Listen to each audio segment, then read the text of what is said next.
if somebody says net profit, it's when it's already sold. It's already when it's sold, and let's just say you made $100,000, right? Yeah. But out of that $100,000, you had to pay $10,000 to the realtor, $2,000 to the title company. Net is the final number? Yeah, net is like the final clean It's like number. what I have in my right here. Yeah, right here, my iPhone, that's right? Your net. Let's say I have payments, and I check and my balance is $400. I owe them $400. This phone is worth $600. My equity is $200. Right. It's not profit, it's equity. Yeah. But you have to know the value, because I can have fake equity, like, oh, it's worth $1,000. No, it's not. He can say it's worth $1,000, but it's not. That's why you run your numbers. And if I go sell my phone right now on Facebook Marketplace and get $600, now I don't have equity in my phone because it doesn't exist. Right. Now I have $200 net profit. Yep. Yeah, that makes sense. But actually, it's not even net profit. It's only if I bought this for $400. So because equity is the difference in the loan versus what it's worth, right? That's the equity. But if I bought this for $1,500 and I sold it for $400, I lost money. Yeah. That's a really good point. We're not going to go into that. We're going to, guys, we're going to wrap this up. Any last questions? Yeah, one last question. Underwriting, it goes back to what we were talking about the other day with the title company, right? The title company is always involved when underwriting, or is that a separate? Not necessarily, no. Oh, really? Okay. Yeah. So a title company is simply a third-party service, right? Where they can facilitate the transaction. So just from start to finish, record all the legal documents to make the property yours. Underwriting is something that you as the buyer do yourself. Due diligence is something you as the buyer do yourself, which in really simple words, it's research. Yeah. You do the research on the property yourself. You can use the title company as a tool, right? They might know something about the property through public records or a lien like we talked about yesterday and stuff like that, right? So you can use them to your advantage, but they don't do the underwriting for you, right? If they did, I think they would charge a lot of money because, hey, we think you're going to make $200,000 on this deal, pay us 20% for that advice. Right. You know what I mean?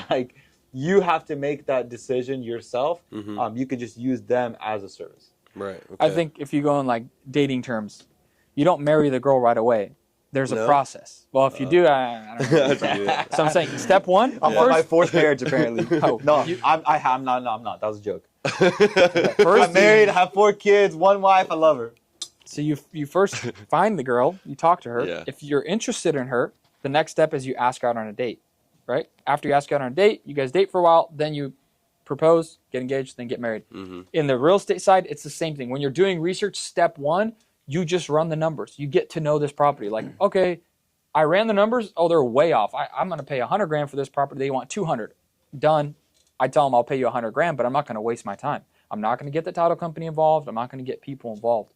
So there's a step-by-step process of if this box checks off, go to the next box. Yeah. You go get a pre-approval for a personal house. You go to the loan officer. They tell you you're pre-approved for $500,000.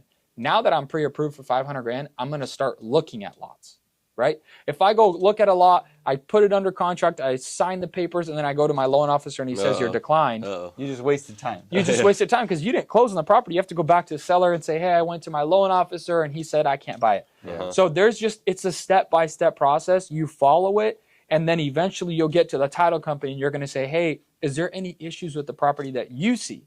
And they'll tell you, oh, there's these 5 issues. You need to go talk to the seller and make sure they're resolved before you close because you want to make sure the title is clean.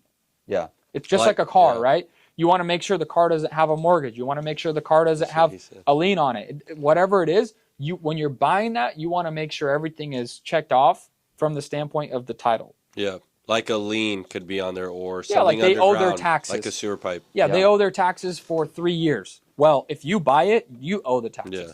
So the title company insures and protects you as the client and makes sure there's nothing on there that you would owe. And you also get title insurance, which is simple. If they missed something, you don't owe it. Is the title company always involved, or that's just wisdom that you should always get them involved? You can buy the property without a title company, but anyone that does that is a fool. I have never bought in a property without a title company. That's terrible. Because they can take the deed and you guys can sign it with a notary and technically go record it at the county. PSA? No, you sign the deed. The deed is the title. Like on a car, you have a title. There's also a deed, which is the title. You can go sign that, record it with the county, and that's it. But whatever history or baggage that property comes with, you've just taken responsibility. So to add a little context to our yesterday's conversation, what he means is I create that purchase and sale contract, right? Typically, I go to the title company and bring it, right? And they're going to service that contract, and they're going to create a new deed, right? A new title showing that the property is going from Jake to Arthur. If I didn't have a title company, then I would also need to prepare a deed myself. Okay. But it's not worth it because if I would prepare the deed wrong, if there's a lien, if there could be so many problems that happen in between. Yeah. It's not worth the risk when a title company is fairly inexpensive. Like I think for one property, I paid $500 to get the whole process facilitated.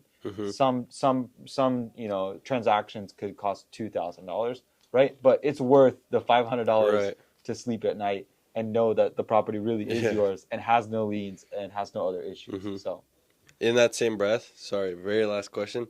You mentioned that the title company is also going to send something at the end, or they sent a check. You mentioned something about that. Yes or no? Like, are they involved also at the very end of the? yes. Well, they will facilitate. They're the middleman. That's what I consider them, and their protection is to the property, right? And so they will facilitate the whole closing too. Like you don't just go. So they're not you don't just in the beginning; they're at the end as well. They're through the whole process. You don't just go give cash to a seller and I bought it for cash. You could and you can sign over, but you send a wire to the title company. They verify it comes in. They send once they record everything, then they release the money to the seller. So they're a great person to walk you through the entire process of buying a home. Not the feasibility, none of that, but buying the home, meaning the actual transaction of the purchase. They're coordinating it for you. That's what it is. All right, guys, that's a wrap. Sorry. One last question. Of buying the home or like as well as if it's a lot? Just a lot? Anything. Okay. Buying any real estate. Okay. They can do a commercial transaction. They can do an apartment. It doesn't matter. Keep asking questions. If you have more questions, let's answer I'll them. always have them. All right? Yeah, I was going to say, we have, first we have Driving for Dollars we never got to. We can do the next episode and talk about that. Are you going to change that to Riding for Dollars? Since you're riding. Hey, I'll call it Riding for Dollars. So Arthur was riding a bicycle around his neighborhood. Yeah. So typically that process is called Driving for Dollars, but he was riding a bicycle, and so we're gonna coin the term. Unique. Yeah, we're gonna coin the term. I already got Riding two for properties. dollars. Yeah, two. And then, hey guys, we're wrapping up. We're gonna keep going, and we'll keep dropping value. But we talked about wholesale. We talked about building. We have two different courses. One specifically for how you can wholesale and find yourself a deal within the first 60 days. And then two, we teach you how to execute and take your wholesale skills to get yourself a lot and build yourself a personal house and have 6 figures in equity. And then three, you can take that skill set and use it for multiple things. It's high income earning. You can be a general contractor if you've gone through the process of building a home and you say, man, I could go do this for other people. You could do remodels, you can do fix and flips, and there's many more things you can do from just this skill set. So appreciate y'all. And like and subscribe. Join our free community, please. We're going to drop tons of value there. We'll drop all the podcasts that we're going to be recording, all the different content. So like and subscribe. Join our free community. See you soon. And follow us on all platforms because we're going to be posting a lot of exclusive content. See y'all soon. Let's go.